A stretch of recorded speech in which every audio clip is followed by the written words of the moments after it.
हमारे चैनल को सब्सक्राइब करना ना भूले। यहाँ हजारों कहानियां हैं आपके लिए। अगले दिन शिविका की नींद मोबाइल के बजने से खुली। नींद में ही वो हाथ मारकर मोबाइल ढूंढने लगी। मोबाइल हाथ में आते ही उसने आंखें बंद किए हुए अंदाजे से ही कॉल रिसीव कर कान पर लगा लिया और नींद भरी आवाज में बोली, हेलो, कौन? शिविका ने 2-3 बार और हेलो कहा, लेकिन दूसरी तरफ से कोई आवाज नहीं आई। उसने मोबाइल कान से हटाकर स्क्रीन पर नंबर देखा, पर आंखें पूरी तरह नहीं खुली थीं। कुछ समझ नहीं आया, कोई अनजान नंबर था। शिविका जम्हाई लेती हुई बोली, पता नहीं कौन है जो इतनी सुबह सुबह कॉल कर रहा है। मुझे लगा शायद लेट हो गया, अभी तो 8 बजे भी नहीं हुए हैं। इतना कहकर शिविका बिस्तर पर बैठ गई और पास लेटी काव्या को देखा। दवा खाकर सोने की वजह से उसकी नींद नहीं खुली थी। तबीयत पहले से ठीक थी, फिर भी शिविका लापरवाही नहीं करना चाहती थी। उसने मुस्कुराकर काव्या के गाल पर किस किया और बोली, my baby, have a good sleep and be healthy. ये कहकर शिविका अपने कमरे में गई, नहाने और ऑफिस के लिए तैयार होने। लेकिन काव्या को अकेला नहीं छोड़ा, ज्योति को उसके पास रख कर गई और आज काव्या को प्री स्कूल भी नहीं भेजा। 10 बजे से पहले शिविका ऑफिस के लिए तैयार हो गई। जाने से पहले ऋषभ से मिलना और अपनी सगाई के बारे में बात करना चाहती थी। पिछले 2 दिनों में वो उससे नहीं मिल पाई थी, खासकर उस दिन के बाद जब ऋषभ ऑफिस में उससे सब कुछ कहकर आया था। शिविका ने मन ही मन कहा, उसके कमरे में जाकर देखती हूँ एक बार। हर वक्त तो घर से बाहर नहीं रहता है, शायद अभी घर पर हो। ये सोचकर शिविका ऋषभ के कमरे में गई, लेकिन वो वहाँ भी नहीं मिला। मायूस होकर वो नीचे आ गई। वहाँ उसने अपने पिता को देखा और गुड मॉर्निंग कहकर ब्रेकफास्ट टेबल पर गई। वहाँ पहले से ही शिविका के लिए अमेरिकानो कॉफी और हेल्दी नाश्ता रखा हुआ था। उसके पिता भी वहाँ आ गए। शिविका ने उन्हें भी नाश्ता करने के लिए कहा, लेकिन उसके पिता नाश्ते से ज्यादा शिविका से जरूरी बात करना चाहते थे। शिविका के पिता ने कहा, शिविका बेटा, देखो मेरी हालत में तो कोई सुधार नहीं है, इसलिए मैं बस ये चाहता हूँ कि तुम जल्द से जल्द करण से शादी कर लो। मुझे पता है वो तुम्हारा और काव्या का हमेशा ख्याल रखेगा। इसके अलावा घर की बाकी चीज़ों का भी। मैं नहीं चाहता कि मेरे बाद तुम बिल्कुल अकेली पड़ जाओ। शादी की बात सुनकर शिविका को थोड़ा झटका लगा। तभी वहाँ खड़ी नौकरानी ने पानी का गिलास उसकी तरफ बढ़ा दिया। शिविका अपने पिता की बात सोचते हुए पानी पीने लगी। शिविका को खांसते देखकर उसके पिता ने कहा, आराम से बेटा, और कुछ गलत कहा क्या मैंने? शिविका ने जवाब दिया, नहीं पापा, कुछ गलत नहीं, बस इस तरह अचानक से क्यों आज आप शादी की बात कर रहे हैं? वैसे भी एंगेजमेंट तो कर ही ली है ना मैंने आपके कहने पर। क्या फिर भी आपको मुझ पर विश्वास नहीं है कि मैं करण से शादी भी करूंगी? शिविका के पिता अपनी हालत पर अफसोस करते हुए बोले, नहीं बेटा, ऐसा नहीं है कि मुझे तुम पर भरोसा नहीं है, लेकिन मुझे तो अब बस अपनी जिंदगी का ही कोई भरोसा नहीं है। पता नहीं कब आंखें बंद हो जाएं। शिविका थोड़ी भावुक होकर उन्हें समझाने लगी, पापा प्लीज, आप ऐसा क्यों बोल रहे हैं? मैंने डॉक्टर से कंसल्ट किया है, आपकी कंडीशन पहले से काफ़ी इम्प्रूव हुई है। इसके अलावा अमेरिका से स्पेशलिस्ट भी अगले महीने आ रहे हैं। मैंने पहले ही उनका अपॉइंटमेंट ले लिया है। हम दोनों वहाँ जाएंगे और आप ज़रूर बिल्कुल ठीक हो जाएंगे। आप ये सब मत सोचा करिए, आपको कुछ नहीं होगा। मिस्टर खन्ना मुस्कुराते हुए बोले, अच्छा ठीक है, चलूंगा मैं तुम्हारे साथ। तुम मुझे जिस भी डॉक्टर के पास ले जाओगी। और मैं भी ठीक होना चाहता हूँ बेटा, फिर से अपने पैरों पर चलना चाहता हूँ, लेकिन पता नहीं क्यों मेरा शरीर साथ नहीं देता उस पैरालिसिस अटैक के बाद।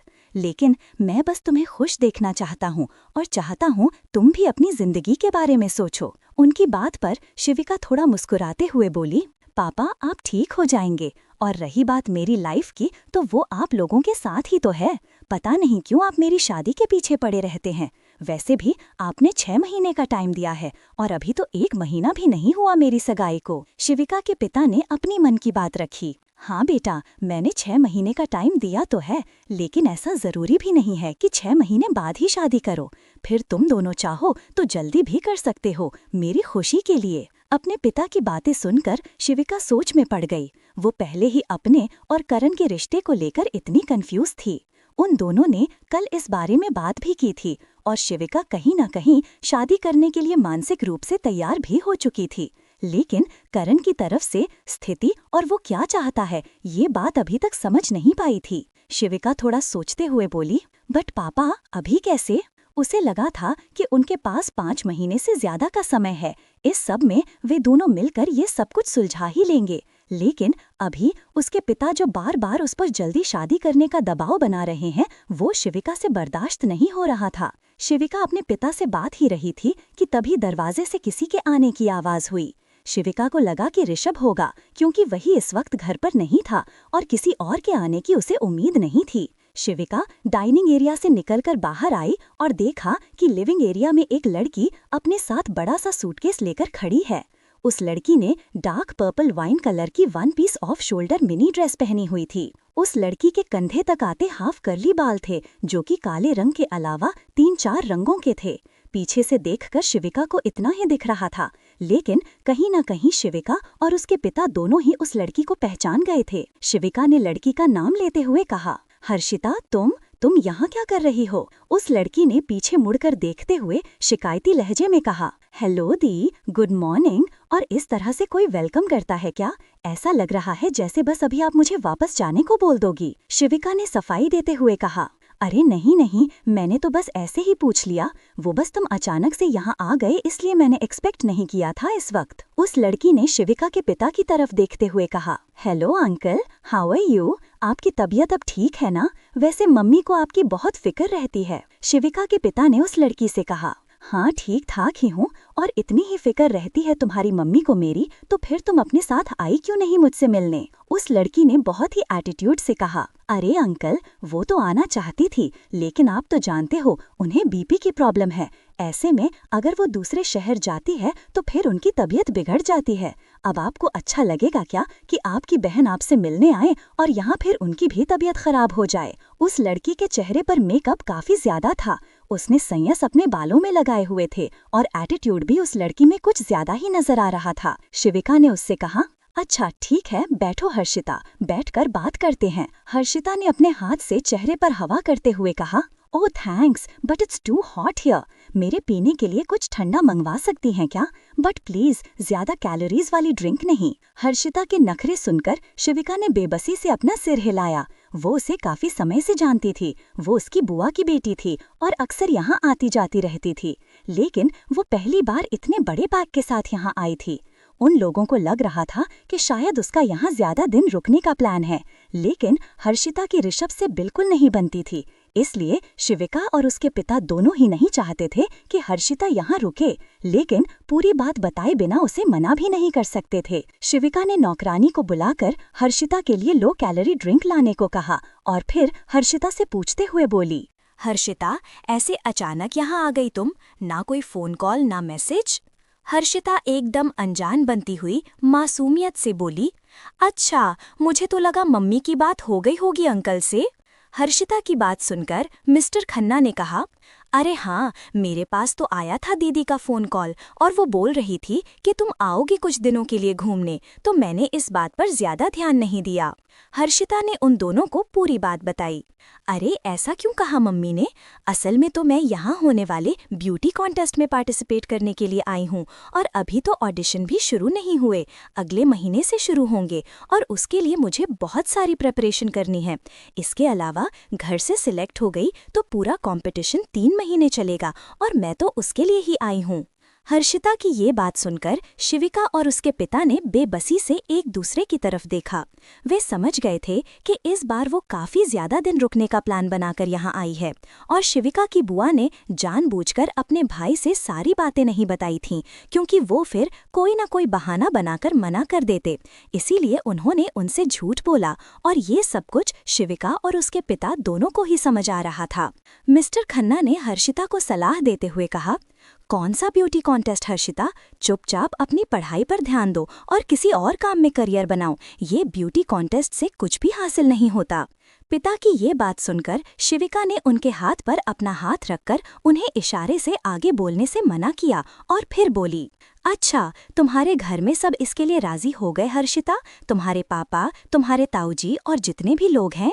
हर्षिता शिविका की बात का जवाब देते हुए बोली, नहीं, सिर्फ मम्मी और नंदिता दीदी को पता है। बाकी लोगों से तो मैंने बैंकिंग कोर्स का बहाना बनाया है, लेकिन अब यहाँ पर रहूंगी, इसीलिए मैंने आप दोनों को सच बता दिया। मुझे लगा था कि आप लोग मुझे सपोर्ट करेंगे, लेकिन अंकल तो। इतना बोलते बोलते हर्षिता मिस्टर खन्ना की तरफ देखकर थोड़ी सी मायूस हो गई। शिविका ने हर्षिता को समझाया और तसल्ली दी। तब तक नौकरानी उसके लिए ड्रिंक लेकर आ गई। शिविका ने हर्षिता से कहा कि वो वापस आकर इस बारे में बात करेगी, और हर्षिता के लिए गेस्ट रूम तैयार करने को कहा और खुद ऑफिस के लिए निकल गई। क्रमशः हमारे चैनल को सब्सक्राइब करना ना भूलें। यहाँ हजारों कहानियां हैं आपके लिए। शिविका कार्यालय में अपने कार्य में लगी हुई थी। करण काफी देर से उससे किसी बात को लेकर बात करने की कोशिश कर रहा था। शिविका उसे काफी परेशान लग रही थी। काम के बीच बीच में वो बार बार अपना सर पकड़कर कुछ सोच रही थी। करण काफी देर से उसे इस प्रकार देख रहा था, इसलिए आखिरकार उसने इस बारे में पूछ ही लिया। करण उसके सामने आकर खड़ा हुआ और बोला, क्या हुआ, कोई समस्या है क्या? शिविका थोड़ी चौंककर अपनी नजरें ऊपर उठाकर उसकी ओर देखी और बोली, नहीं नहीं, कोई समस्या नहीं है, पर तुम ऐसे क्यों पूछ रहे हो? करण ने उत्तर दिया, क्योंकि मुझे दिखाई दे रहा है और समझ में भी आ रहा है। साफ दिख रहा है कि तुम किसी बात को लेकर परेशान हो।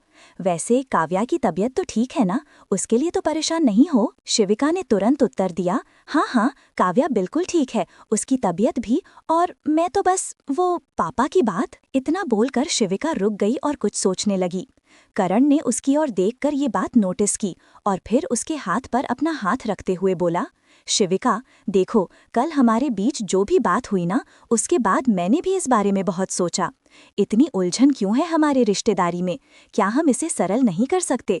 और ये जो अटपना हमारे बीच रहता है, इसे खत्म नहीं कर सकते क्या? करण की ये बात सुनकर शिविका ने नजर उठाकर उसकी ओर देखा और उसके हाथ के नीचे से अपना हाथ वापस ले लिया। शिविका ने टालने वाले अंदाज में कहा, कौन सा अटपना और क्या उलझन है?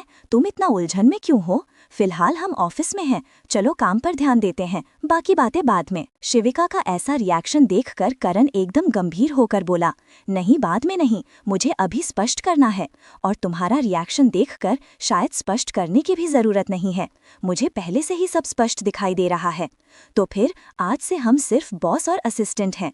हमारा इसके अलावा कोई भी रिश्ता नहीं है, और ना ही हम दोनों ही इस सगाई को मानते हैं। तो फिर शादी तो दूर की बात। अपनी ये बात बोलते हुए करण ने अपनी उंगली में पहनी हुई सगाई की अंगूठी उतार दी और उसे शिविका के हाथ पर रख दिया। शिविका को करण की इस हरकत की उम्मीद बिल्कुल भी नहीं थी, इसलिए वो हैरानी से उसकी ओर देखने लगी। पर करण ने उसकी ओर नहीं देखा और अंगूठी वापस करने के बाद वो सीधा वहां से बाहर की ओर जाने लगा। शिविका ने अपने हाथ में रखी हुई करण की अंगूठी को देखते हुए कहा, क्या हुआ करण? करण ने उसके इस प्रकार पूछने का कोई जवाब नहीं दिया और उसी तरह दरवाजे की ओर बढ़ता रहा। तभी शिविका जल्दी से अपनी जगह से उठी और आगे जाकर करण का हाथ पकड़कर उसे रोक लिया और बोली, मैं कुछ पूछ रही हूँ, क्या मतलब है तुम्हारी इन बातों का? और ये अंगूठी सच में तुमने ऐसे ही उतार दी? करण दरवाजा खोलने ही वाला था, लेकिन शिविका ने उसका हाथ पकड़कर रोकते हुए ये सब कुछ कहा। तब अपनी आंखें बंद करके एक गहरी सांस लेते हुए करण दरवाजे पर ही रुक गया। उसने दरवाजे का हैंडल छोड़ा और पीछे मुड़कर उलझन भरी निगाहों से शिविका की ओर देखने लगा, जैसे कि उससे सवाल कर रहा हो कि वो और क्या चाहती है। करण ने अपने दोनों हाथ सामने की ओर जोड़कर एकदम व्यावसायिक अंदाज में सवाल किया, माफ कीजिए मैम, आप अब क्या चाहती हैं? करण ने उसे मैम कहकर पुकारा। उसकी इस बात पर शिविका चिढ़कर बोली, बंद करो करण, क्या तुम बस अपना नाटक बंद कर सकते हो? मुझे मजाक करने का मन नहीं है। करण ने एकदम शांत चेहरे के साथ कहा, मैं कोई मजाक नहीं सुना रहा मैम। शिविका दोनों हाथों से अपना सर पकड़ती हुई बोली, हे भगवान करण, कृपया मुझे परेशान मत करो। शिविका को परेशान देखकर करण पर कोई असर नहीं हुआ और उसने उसी तरह एकदम यंत्रवत अंदाज में पूछा, मुझे माफ करना मैम, क्या मैंने कुछ गलत कहा? शिविका उसे बांटकर चुप करवाते हुए बोली, चुप रहो, बस चुप रहो और मुझे परेशान करना बंद करो, और ये अपनी सगाई की अंगूठी पहनो चुपचाप और बताओ किस बारे में बात करनी है, पहले यहाँ बैठो। शिविका ने कुर्सी की ओर इशारा किया और फिर करण की सगाई की अंगूठी उसे देने लगी। करण कुर्सी पर बैठते हुए सीधा जवाब देते हुए बोला, मुझे ये अंगूठी नहीं पहननी। जब हमारे बीच रिश्ता ही नाम का है तो फिर मैं सबको कैसे बताऊं कि मैं किसी के साथ सगाईशुदा हूँ, जबकि मैं उन्हें ये नहीं बता सकता कि किसके साथ। शिविका ने वो अंगूठी वापस अपने हाथ में पकड़ ली गई और अब वो अपनी कुर्सी पर करण के सामने आकर बैठ गई और बोली, अच्छा तो तुम क्या चाहते हो, अभी सार्वजनिक रूप से घोषणा कर दूं या फिर सोशल मीडिया पर अपना स्टेटस लगा लूं तुम्हारे साथ? बोलो तुम क्या चाहते हो? करण ने अपनी बात रखी। मैं सिर्फ स्पष्टता चाहता हूँ, क्योंकि मैं नहीं चाहता कि सारा दिन मेरे दिमाग में यही सब चलता रहे और फिर मैं काम पर भी ध्यान न कर पाऊं। शिविका ने अपने आप को शांत रखने की पूरी कोशिश करते हुए पूछा, अच्छा बताओ क्या स्पष्ट नहीं है तुम्हारे लिए? करण घुमा फिराकर उसकी बात का जवाब देते हुए बोला, मेरे लिए या फिर तुम्हारे लिए? और अगर हमारे बीच कोई रिश्ता है तो ये हमारे लिए होना चाहिए। शिविका बहुत ही सोच समझकर उसकी बात का जवाब देती हुई बोली, अच्छा ठीक है, अगर कोई उलझन नहीं चाहते हो तो हम इस बात को स्पष्ट रखते हैं कि सबके सामने हम बस बॉस और असिस्टेंट की तरह ही रहेंगे, लेकिन अकेले में तुम मुझे मैम कहकर नहीं बुलाओगे और हम दोनों सामान्य सगाईशुदा जोड़े की तरह व्यवहार कर सकते हैं अगर तुम चाहो। मतलब एक दूसरे को जानने की कोशिश और हमारे रिश्ते के भविष्य और इस बारे में जो कुछ भी तुम्हें पूछना हो, लेकिन कृपया मैं अभी ये रिश्ता सार्वजनिक नहीं कर सकती। करण ने भी बहुत ही समझदारी दिखाते हुए कहा, शिविका देखो मैं भी अच्छी तरह से जानता हूँ कि तुम ऐसा क्यों नहीं कर सकती। इससे कंपनी और तुम्हारी प्रतिष्ठा पर असर पड़ेगा, क्योंकि मैं तुम्हारी तरह धनी, प्रसिद्ध और सफल नहीं हूँ। इसलिए मैं ये नहीं चाहता कि तुम सबको इस बारे में बता दो, क्योंकि वैसे भी रिश्ते निजी रहें तो ही बेहतर काम करते हैं, नहीं तो सबकी नजर लग जाती है ज्यादातर। और सच कहूँ तो मैंने भी नहीं सोचा था कि मैं कभी इतना सोचूंगा इस रिश्ते के बारे में। लेकिन करण जब ये सब कुछ बोल रहा था तो शिविका उसकी बातें सुनती हुई उसी की ओर ही देख रही थी, क्योंकि करण जितनी जल्दी और आसानी से उसकी बातें और उसकी समस्याओं को समझ जाता है, ऐसा शिविका को अपनी जिंदगी में आज तक कोई नहीं मिला था। इसलिए वो उसे बहुत आदर करती थी। करण ने जैसे ही शिविका की ओर देखा तो शिविका ने तुरंत ही अपनी नजरें दूसरी ओर कर लीं। शिविका आराम से बोली, ठीक है, बहुत अच्छा, पर कृपया हमारे बीच जो भी पद का अंतर है इस बात को तुम बार बार मत बोला करो, मुझे अच्छा नहीं लगता करण, और वैसे भी मुझे इस बात से इतना फर्क नहीं पड़ता। करण ने थोड़ा निराश होते हुए कहा, ये सब सिर्फ कहने की बातें हैं शिविका, असल में इन सब बातों से बहुत फर्क पड़ता है, लेकिन अभी मुझे इस बारे में बात नहीं करनी, क्योंकि ये सब चीजें मुझे बहुत तकलीफ देती हैं और मुझे मेरी कमियों का एहसास भी कराती हैं। और एक और बात है, तुम मेरे परिवार के बारे में कुछ भी नहीं जानती और फिर भी मुझसे शादी करने के लिए तैयार हो। मुझे यकीन है अगर तुम्हें वो सब पता चल जाएगा तो तुम सबसे पहले इस रिश्ते से पीछे हट जाओगी। शिविका थोड़े अहंकार के साथ बोली, अरे नहीं जानती हूँ तो तुम बता दो ना। और मैं शिविका खन्ना किसी भी बात से डरकर पीछे हटने वालों में से नहीं है। करण उसकी ओर देखकर मुस्कुराया और तभी दरवाजे से जतिन अंदर आया तो उन दोनों ने ही इस बारे में बात करना बंद कर दिया और अपने काम के बारे में ही चर्चा करने लगे। करण अपने हिस्से का काम करके वहाँ से बाहर निकल गया और अपने कार्यस्थल पर जाकर बैठ गया। शिविका कुछ देर जतिन और अंकिता के साथ मिलकर अगले डिजाइनों के सेट पर चर्चा कर रही थी, जो कि अंतिम रूप से तय हो चुके थे, और उन डिजाइनों को प्रदर्शित करने के लिए एक आयोजन करना था, जिसके बारे में ही वे लोग चर्चा कर रहे थे। करण को अभी इस बारे में नहीं पता था, क्योंकि वो वहाँ नया था और जब से उसने ज्वाइन किया था तब से ऐसा कोई भी आयोजन नहीं हुआ था, इसलिए अभी तक करण को इसमें शामिल नहीं किया गया था। कुछ देर बाद सभी लोग शिविका के केबिन से बाहर चले गए और अब शाम का समय हो गया था। तभी शिविका का मोबाइल फोन बजा। शिविका ने अपना मोबाइल फोन उठाया और देखा कि स्क्रीन पर कॉलर आईडी पर ऋषभ का नाम लिखा आ रहा है। ऋषभ जल्दी शिविका को कॉल नहीं करता है जब तक कि उसे शिविका से पैसे नहीं लेने होते या फिर कोई काम नहीं होता, और फिर जब से उसकी सगाई वाली बात पर बहस हुई है उसके बाद से तो ऋषभ ना ही उससे मिला है और ना ही ऋषभ की शिविका से कॉल पर कोई बात हुई है। शिविका ने उसे कई बार कॉल करने की भी कोशिश की, लेकिन उसका नंबर या तो स्विच ऑफ आ रहा था या फिर उसने कॉल रिसीव नहीं किया। अभी ऋषभ ने खुद ही शिविका को कॉल किया। ये देखकर शिविका खुश हो गई और उसने जल्दी से फोन कॉल रिसीव कर लिया। शिविका ने कॉल रिसीव करते ही कहा, हाँ ऋषभ, क्या हुआ? तू अब मुझसे नाराज नहीं है ना? और है कहाँ? तू घर पर क्यों नहीं रहता? मुझे तुझसे बात करनी थी। ऋषभ ने अपना सिर खुजाते हुए पूछा, नाराज? क्या मैं किसी बात पर नाराज भी था क्या? थोड़ा सोचते हुए उसे इस बारे में याद आ गया और वो आगे बोला, अरे हाँ, वो तुम्हारी सगाई वाली बात, उस पर तो मैं बाद में आऊँगा, लेकिन पहले ये बताओ, ये घर है या फिर कोई गेस्ट हाउस? आप लोग किसी को भी रख लेते हो गेस्ट रूम में? माना 5-6 अतिरिक्त कमरे हैं यहाँ, लेकिन इसका मतलब ये तो नहीं कि जो आएगा उसे ही रहने की अनुमति दे दोगे क्या? एक बार चर्चा तो कर लेते मेरे साथ, या फिर मुझे बता ही देते, वो भी किसी ने ज़रूरी नहीं समझा। शिविका ने उससे पूछा, क्या बोल रहा है तू ऋषभ, साफ साफ बोलना, और कब चर्चा करे तुझसे? तू घर पर कब मिलता है और फोन भी नहीं उठाता, तो फिर कैसे बताएंगे तुझे? ऋषभ थोड़ा चिढ़कर बोला, अरे वो सब मुझे नहीं सुनना, लेकिन ये बताओ इस हर्षिता को यहाँ पर रुकने की अनुमति किसने दी, और इस लड़की ने पता है क्या किया? हर्षिता का नाम लेते ही शिविका सब कुछ समझ गई और बोली, अच्छा हर्षिता के बारे में बोल रहे हो, वो तो आज सुबह ही आई, और पता है हमारे लिए भी आश्चर्य कम और झटका ज्यादा था, लेकिन बुआ की बेटी है इसलिए मना तो कर नहीं सकते ना, लेकिन ये बताओ ऐसा क्या किया उसने? ऋषभ अपने कपड़ों की ओर हाथ दिखाते हुए बोला, ये किया है उसने। उसके काले और भूरे रंग के कपड़े पर सफेद रंग का पेय पदार्थ, जो कि मिल्कशेक जैसा कुछ लग रहा था, गिरने की वजह से खराब हो गया था, और उसने शिकायत करते हुए ये बात शिविका से बताई, तो शिविका ने उससे कहा कि वो घर आकर इस बारे में हर्षिता से बात करेगी और उससे भी।